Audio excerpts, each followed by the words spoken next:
used to deliver food at night in Ohio. Most of the time, it was easy money. College students, tired parents, people too lazy to cook after work. I liked night deliveries because there was less traffic, and if I worked from 7 p.m. to midnight, I could usually make enough to cover groceries for the week. This happened on a Thursday night in late October. I got an order from a Chinese restaurant going to a house about 15 minutes outside town. The delivery instructions said, *, do not knock. Do not ring bell. Leave at side door, *. That wasn't unusual. A lot of people had sleeping kids or dogs that went crazy when someone knocked. The house was on a dark road with no sidewalks, just trees and long driveways. When I pulled up, the place looked normal enough. 2-story house, porch light on, 1 car in the driveway. But the side door was strange. It wasn't on the side of the house like I expected. It was around the back, past a detached garage. I didn't like that, but the instructions were clear, and I wanted to finish the delivery and go home. I grabbed the food, turned on my phone flashlight, and walked around the garage. The backyard was completely dark. As I got closer to the side door, my phone buzzed. It was a message from the customer. *, can you bring it inside? Door is unlocked, *. I stopped walking. I stared at the message for a few seconds, then typed back, *Sorry, I can't enter the house. I'll leave it outside the door, ***. The reply came almost instantly. Please. I'm hurt, ***. That made me hesitate. I looked at the door.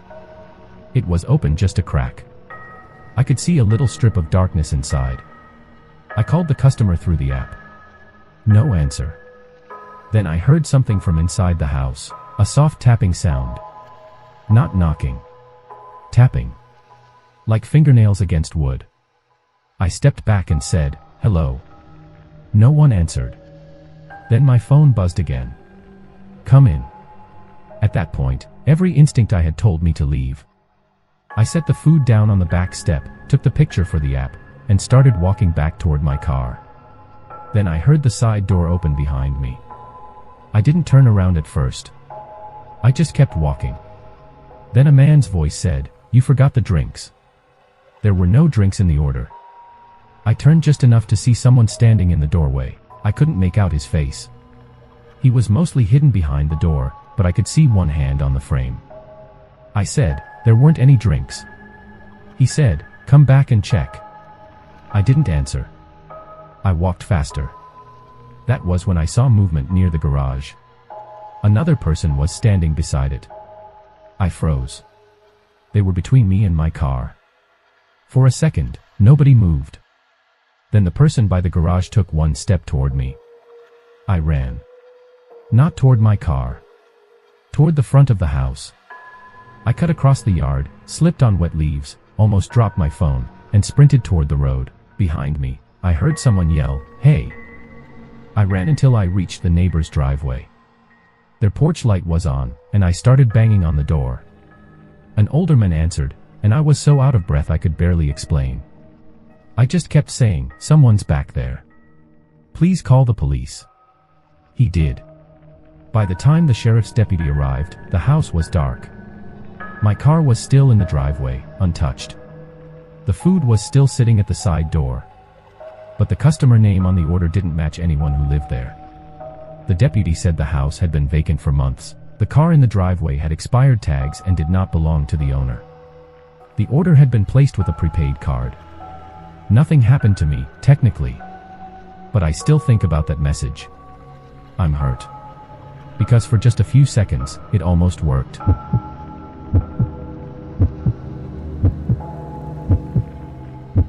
This happened when I was delivering food in Philadelphia. I was 22 and doing deliveries after my day job.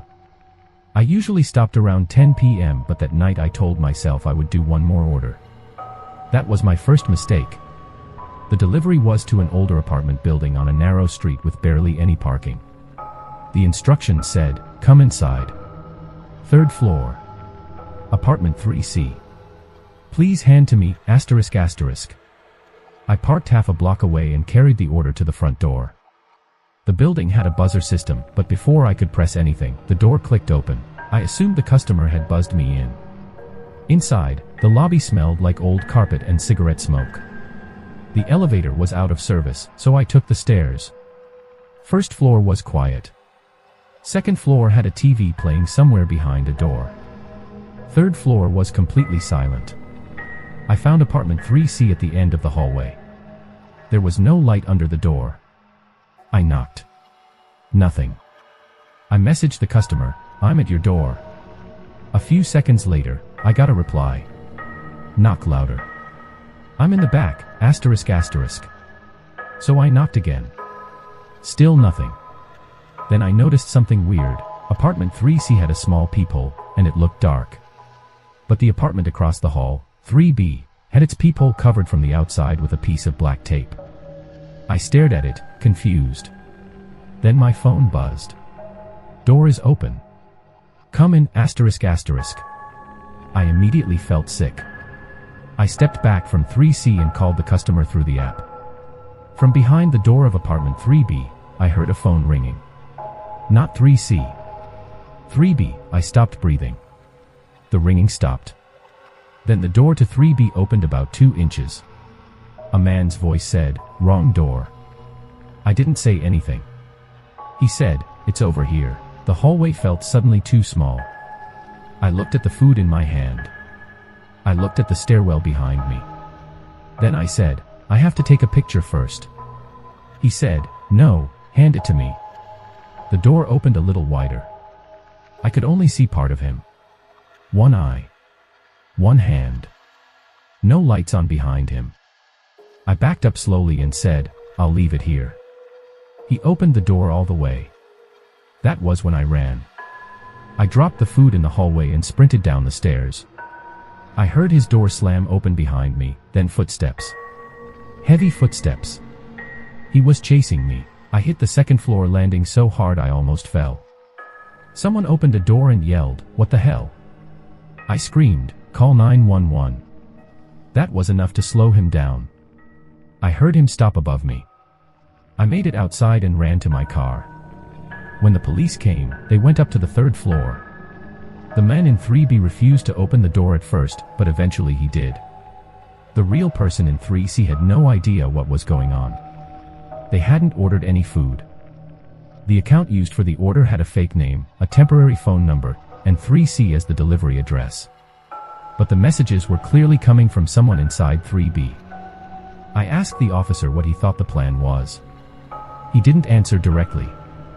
He just said, "You did the right thing by not going inside." I stopped delivering to apartment doors after that.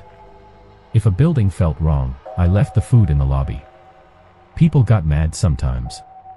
But I would rather get a bad rating than disappear in a hallway because I was trying to be polite.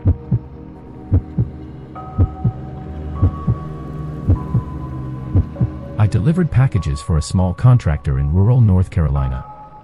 It wasn't glamorous, but I liked the job. I drove alone, listened to podcasts, and most customers were friendly. Dogs were usually the biggest problem. This happened during the holiday season, when everyone was ordering gifts and every route was packed. It was already dark by the time I got to my last package. The address was way out past the main road, down a gravel driveway surrounded by woods. The GPS said I had arrived, but all I could see was a mailbox and a narrow dirt road going deeper into the trees. I checked the package. The label said, "Deliver to front porch." I almost marked it as inaccessible and left, but I was new and didn't want complaints. So I turned down the driveway. It was longer than I expected. After maybe half a mile, I reached a small house with no lights on. There was an old pickup truck parked near the side, covered in leaves like it hadn't moved in months. I pulled up, left my headlights on, and grabbed the package. The front porch was cluttered with broken chairs, empty paint cans, and old newspapers. I set the package down, scanned it, and took the photo. That should have been it. Then I heard a whistle. One short whistle from somewhere in the trees. I turned around. Nothing. I walked back to my van faster than before. As I got in, my work phone updated. New delivery note. That was strange because notes usually came before delivery, not after. It said, "Wrong porch." Bring to barn, asterisk asterisk. I looked around. There was a barn behind the house, barely visible in my headlights. No way. I was not going to a dark barn in the woods after sunset. I called dispatch, but the signal was weak. The call failed. Then I saw someone standing near the barn door, just a silhouette. Tall. Still. Watching. I locked the doors. The person lifted one arm and pointed toward the barn. My whole body went cold. I put the van in reverse and started backing down the driveway. That was when headlights turned on behind me. Another vehicle was blocking the driveway. I couldn't see what kind of vehicle it was because the lights were pointed straight at me. For a few seconds, I just sat there, trapped between the dark house and the vehicle behind me. Then my work phone buzzed again. Don't leave yet. I don't know how to explain what happened next except that panic made the decision for me. I drove forward, around the side of the house, across the yard, and toward what looked like another path through the trees. Branches scraped both sides of the van. I hit something, maybe a stump, but I kept going. The path eventually opened onto another gravel road. I didn't stop until I reached a gas station 15 minutes away. I called my supervisor first. Then the sheriff's office. A deputy met me there and went back to the property with another unit. They found the package still on the porch. They found tire tracks where the vehicle had blocked the driveway. But they didn't find anyone. The deputy told me the house had been empty since the owner died earlier that year. The barn was locked from the outside. The phone number attached to the delivery account was disconnected by the next morning. My supervisor told me I should have called earlier, like that would have helped. I quit 2 weeks later. What still bothers me is the timing. The note came after I took the delivery photo, which means someone was watching me complete the stop in real time. And they waited until I was already there to change the instructions.